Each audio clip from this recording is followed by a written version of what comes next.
when he gets into chapter 14, 15, 16, on down through there, he says, okay, and this is what you're going to do. Instead of break down all the idols and then you'll be fine. Break down all the idols. Watch out for the people. And live this way so your focus is on me and you're not distracted by all this other stuff. But yeah, we know what happens. Yeah, Or happened. the implication is that it never goes away. Never does. Jim. What I find amazing is, and this is hard to grasp because some people think, well, as long as I just do acknowledge God. But he's telling us here, if we don't worship him in the way he has prescribed that we worship him, then we are worshiping an idol. Or we are setting ourselves up as God. A false God. Which is an idol. Well, it's either you do it his way or it's an idol. Period. Remember the- It's either his way or it's an idol. So we His can't way just or the say, highway? well, I do all this because the golden calf was, we're going to have a festival to Exactly. the Lord the next day with this golden calf representing us. Exactly. We're worshiping God. They were worshiping God With the golden calf. in the wrong way. What's wrong with that? Exactly. What's wrong with But it's not A, his B, way. C, D? Exactly. It's not in his way. And that's what we have to get a hold of. Because today, it doesn't matter. Right. I just love. I just love, It doesn't. It's all matter. about him. It's And I not- don't think God's going to punish me if I do this or I do that. He knows my heart. But he Yeah, hasn't he's an changed. awesome God. And this Oh, is yeah. really, Exactly. He has not I'm sorry, changed. but if we don't wake up, because there's even the Jewish things, there's a lot of Jewish myths and fables that we don't ever check out. We just start doing them because, hey, they do them. Why can't we? The people who were here before, well, they've studied it more. They know more than I do. They must be right. So, Or pastor. so Or the deal is, don't start doing something just because somebody's done it. exactly. We better sit down and wait and hold on Because- to it. He says, okay, get rid of the things that they used for their worship. Get rid of the ones who led you in the worship. This is the way. This is the way. And if we're not This sure is of the the way, way. we better get back in the word and get the way. Rule number 1. One God, Rule number 2. of people. Rule number 3. We're following one. Don't Any make questions? Rule number 1.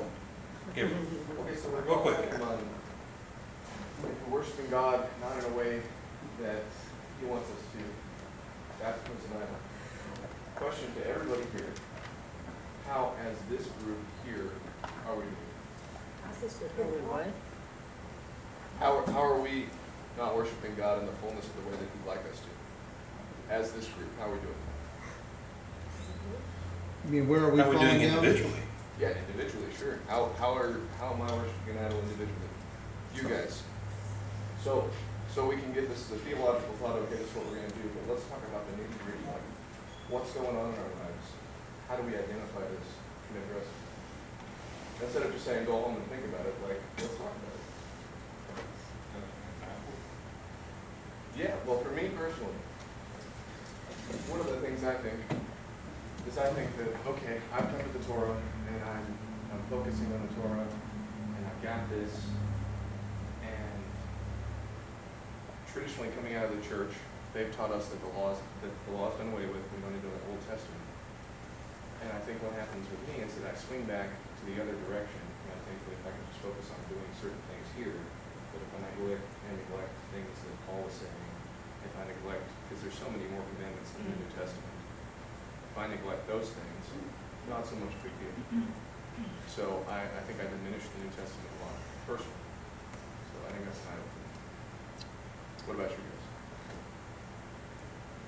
It becomes more acute than God. You become more fleshly and doing things that you want your way than doing anything. See, me and Daniel got into an argument about that. Because I wanted to, I said, if I can stop from doing this day, and I know it's wrong, he says for me not to do it. He said, then you're being dogmatic. I said, his word says not to. I'm just trying to obey him. Well, no, you're being dog. You might as well not even put makeup on. You might as well not even, I said, not even change clothes. And I said, that's being too strict. But he said, well, if you're going to get too dogmatic about it, then flesh. You have to be just in the spirit, and none of these things, if you're gonna be that way. It was a question. One of the things that I, or starting to learn in this, and this is something that will take a lifetime. I mean,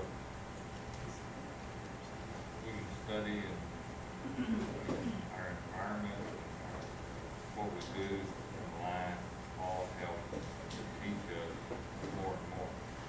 But the first thing that came to my mind was understanding the difference between tradition and commandment on that. And how can we live those in 2013 on that? There's a lot of PETA people that don't really want to sacrifice now, but I'm just kind of being facetious there. But my main thing is tradition, commandment. How do you do it today? Okay.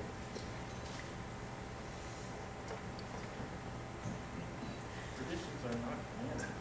Correct. That way by a lot of people. And that's where we have discernment. Mr. Hill? Okay. We've learned two things today. Number one, it's not our righteousness, it's his namesake. Number two, I want to answer a question. What is God's will for our life? Why did he choose Abraham? What He is would teach his children. to teach his children? What did he tell Paul tell the slave I told you earlier? Live in such a way that brings honor to your master because it brings honor to God's name, right? So, what can I do every day that is in God's will? I can teach my children, and I can live in such a way that shows people that I love God and I love them. Because they will go, you're different. Now, if I sit there and I go, I gotta do this, I gotta do that, I gotta do this. No. I gotta do two things every day. How can I love God? And how can I be nice to all those around me? That's what's going to draw people to him. Me going out and going, you sorry son of a gun, you're going to H-double-L. Sinner. And if you don't repent, you hear me? If you don't, because I've seen that, and that's what we're talking. That's a missionary. But if I come to him and I see he has a flat tire, and I go, sir, can I help you with that? And he goes, can I pay for that? No, that's good. We're good. Have a good day. Did I just fulfill Torah? Yes. Yes. And then is he going, something's different about that guy. Just need circumcised, Bible. Yeah, he does. So, are we living that daily? Only each one of us could do that. I try. Do I succeed every day? No.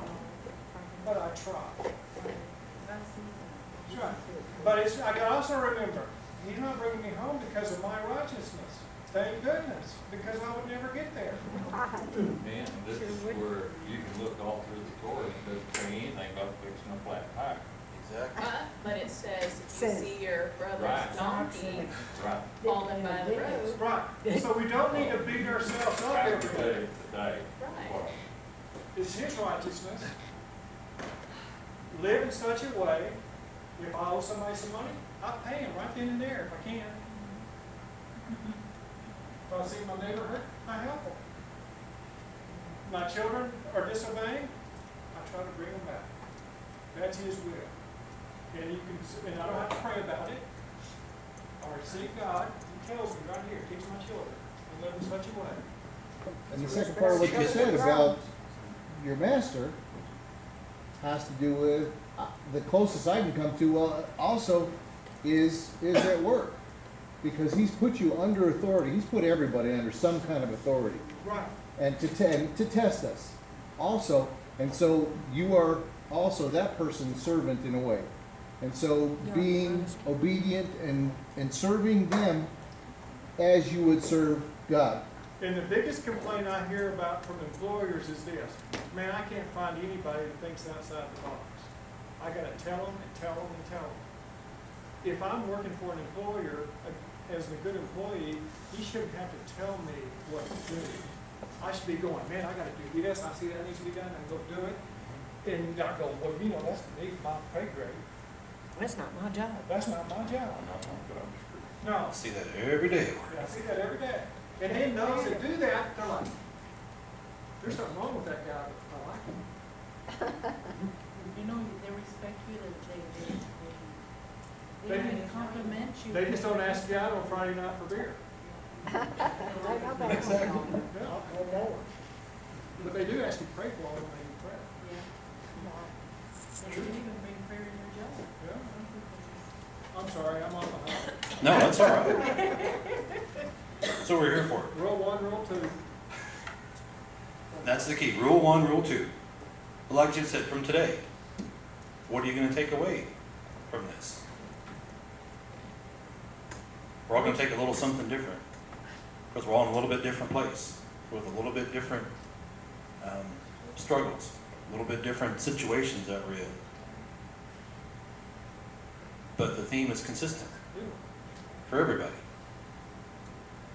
We're trying to walk this walk. If we're trying to walk this walk, to walk the walk, why bother?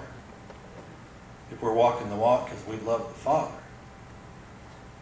because He loves us, and we have evidence of that love in our lives every single day, if we just stop and sit still for a minute and look at what He's done. Look at the situations where He has brought us blessing. And we didn't think anything of it. We just went right on past it. We received it, yep, I made the right decision there. Oh, well, that was good. How many times have you done stuff like that? Stop. Slow down. This is a very, very fast-paced world. Slow down. Look at what He's done. And look at what our response from our heart should be. Not what we think, but where does your heart lie? Are you with Him or are you against Him? You have to decide. The end. You know, we as a No, church, it's to be continued next week. To be continued next week. Tune in next Carol, week. go ahead. well, I just, one thing I'd like to say, you know, Second Timothy, man, there's some, we command Timothy there in that we need to set some guidelines in establishing a fellowship and to walk in that fellowship under supervision of others leaders. And the churches in the Hebrew Church have been in for 15 years, and we're not doing it. We're not training our children, training them up in the way they should, and we're not doing the mitzvah. I say a little bit of this. We're not teaching anybody those things, and I'd like to give them a little what's doing it, and we can start one to find them. Amen. And that goes to what Gabriel was saying, is how are we doing? He charged them out here in the 3rd, 4th chapter, 2nd time, there to do that. And you Thank you. Would it be